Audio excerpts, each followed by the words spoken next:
It is Monday, November 29th, 2010, and this is your daily dose of reptile news. Oh, I couldn't do that to you. That was just rude. Let's see. Well, news is coming up a little short today. We have, I'm not sure why I didn't get this story earlier, but I just got it today. A man out of Tennessee was bitten by what he believes to be a rattlesnake on November 12th. He's since made a recovery though, so yeah, that's good. Watch where you step. Apparently he was a mountain biker that stepped over a tree looking at some wildlife or some scenery or something, got bit by a rattlesnake. But anyway, I'm kind of surprised a rattlesnake was out in Tennessee on November 12th. I believe here in California they'd already disappeared by then. But it is what it is. It really doesn't matter. It's old news. And on the political front, we have more regulation, more bans to talk about, more crap. Apparently coming out of Ontario, Canada, they wanted to... Now, a little explanation here. My understanding for the bill 125, well, it was 125, I believe it was, yeah. They wanted to enact permit requirements for exotic animals. Now I am a believer in permit requirements for dangerous animals, could you say. I don't think you should require a permit for a corn snake, but for Burmese python, reticulated python, lions, tigers, bears, alligators, that kind of crap, I think you should be required to have a permit. I think it should be regulated, and it's sad to say, I don't mean to take sides here, but there are just too many jackasses out there that either don't care for these animals properly, they don't secure them properly, they get out in the wild, they do damage, they kill people. It's happened. At least one of those has happened in every state I can think about, but now they don't always live out in the wild because they can't always live everywhere, but it happens. So I am a full supporter of regulations for dangerous wildlife. Dangerous wildlife would be, in my opinion, defined as something dangerous that can harm a child or maybe a domesticated pet or an adult. But anyway, yeah, permit requirements for exotic wildlife. But news just from this morning, Bry Loyst sent me a message on Facebook. I requested more information on this bill, and he sent me the message. Apparently, the regulators over there are working with the reptile people, which is pretty awesome. Apparently they're putting together a panel of reptile enthusiasts to enact some sort of or come up with some sort of permitting plan, could you say, idea, possibly. You know, I think that is awesome. I don't know why in America we can't work it this way. I think pretty much everybody follows me in my idea of regulations that the dangerous wildlife should be regulated. Non-dangerous wildlife, go screw yourself, don't regulate it. And I think it would be just awesome if here in the United States, if we can do the same thing. I mean, we are enacting regulations like the government wants. However, we are not keeping our wallets in the top of our, well, some of you will keep your wallets, you know, but you know what I mean. We're not necessarily thinking about our only thing to gain for working with the government on these regulations is to ensure the future of our hobby for our children and our children's children. So I think the United States has a lot to learn from Canada, that they're even remotely considering something like this, let alone doing it. So yeah, that being said, go email everybody you know in public office and give them that idea. Furthermore, the state of Oregon is phasing out their exotic wildlife permit. Now, don't get all excited. This is not a good thing. They're not going to say, oh, we're a bunch of boneheads, we're going to phase it out and let you keep your exotic wildlife. No, they're saying we're phasing it out and your exotic wildlife is now banned.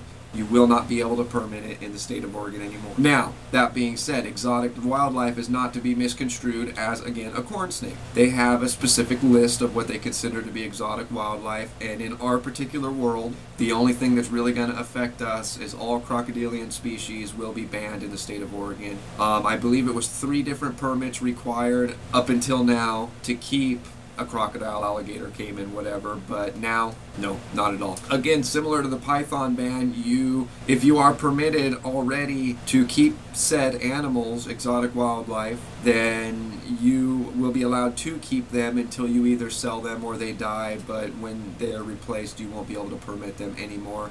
And I believe, now don't quote me on this, go read the article, check it out for yourself. That's what all responsible people do, don't take my word, I'm just a YouTube person. But I believe there was a mention of loopholes going through the USDA, which is a federal agency above the regulators there in Oregon for permitting. That may only be for rehabilitation centers and zoos and that sort of thing. So check it out. Some people might be interested. There's several other species. I believe there's 15 different permit requirements in the state of Oregon for any non-human primates. There's requirements for large cats. Good news is, though, wolves were taken off the exotic animal list, so apparently wolves are fine to keep as pets. Personally, I'd rather keep a caiman. But anyway, we have only one last story for today. Like I said, the news was slim, and this is not really news. It should be news. It should be all over the news. I don't know why it's not, but I was contacted by somebody who had watched one of the videos, and unfortunately I requested information. I haven't gotten it by then. I know you're gonna watch this. You know who you are. This isn't over yet, so send me that information, and we're gonna do what we need to do to get the problem resolved. However, there is a zoo somewhere, sorry again I didn't get the information, that apparently has a python in a small enclosure, kept outdoors all winter long. What else was there? The python is also kept with a boa. I believe you said there was a boa there too. Enclosure filled with mites. Green water. Python's got green teeth and lips. Whatever, something obviously growing in the water, not changed or cleaned out quite enough. But anyway, this person is undergoing an effort to get this snake to a vet and get it the care that it needs and resolve the problem. Now, I don't know, like I said, I don't know the full circumstances surrounding this, so it's really hard to comment. But if this zoo, which I thought zoos were supposed to care for animals, you know, but again, I'm not going to comment on that. If this zoo is not going to accept this help that they're being given, then we're going to have a lot of bad stuff to say about them in the future. And however, you know, things happen. We've all been there. Things happen, and I don't see why they would not accept the help. Maybe there's something we can do. I mean, here's a private enthusiast that's taking on this extreme challenge to get this thing care and a proper environment. So maybe there's some sort of fund we can set up or something to help out in that endeavor. However, until I tell you how I really feel, if I haven't already, I'm going to kind of just shut up about that until we hear a lot more details. And what else is there? Oh, anyway, I was asked by one of the forums that I post the news on to scale back my posting in the forum. Apparently, 5 posts in a 7-day week is too much. They'd hate some of the other posts I do in some of the other forums. But anyway, I understand. I can follow the rules and do what I'm told. However, I went to investigate. They said that, I'm not going to mention them here because I'm not going to run somebody through the mud, but they said that my news postings in the forum were burying other news postings in the forum. So that being said, number one, the news is what I do. That is not my fault. You know, I get a hell of a lot of news. If I posted all of the news stories that I put on dailyreptilenews.com on your forum, it would probably shut your server down. I mean, trust me. What do we got? 2,000 some odd news stories on there? But I don't. It's one posting. But, you know, I can listen. And however, what I'm getting at here is I went to investigate exactly how bad my postings were bearing the other ones, and I realized that every posting that I had made for the last week was removed. So that being said, I will not post in that forum anymore. Like I said, I can follow rules, I can understand, but to get just a blatant kick in the ass like that, to delete the hard work that I do for you people, ain't gonna happen. So I'm not gonna post there anymore. And for those of you that are coming here and watching this and wondering why I'm not posting in your forum anymore, you know who you are. Now you know why. So, you know, if you want, send the administrators a letter, see what's up, but I don't know what to say. I suggested maybe we put a sticky post on the top of the news forum where I could post all my news in, and it would not bury everybody else's news, but I haven't gotten a reply yet. I'm assuming that that's probably not going to happen. But anyway, I don't care. Every other, thus far, ballpythons.net, fauna classifieds, the SnakeBytes community, what else do we got? Actually, kingsnake.com has been fairly decent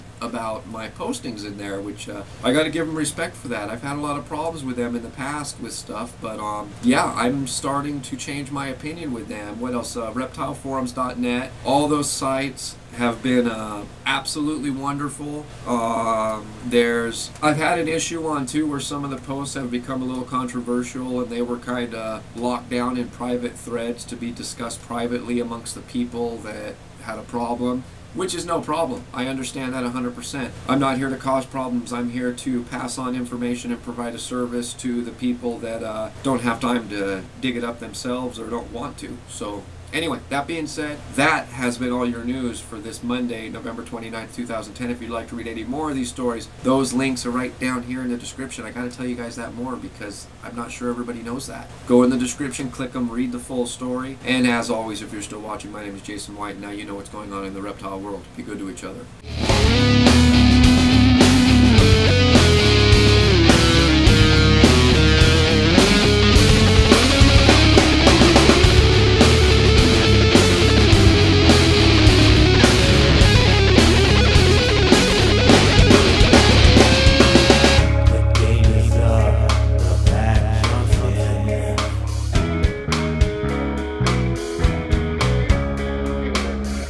Feel their teeth puncture your skin.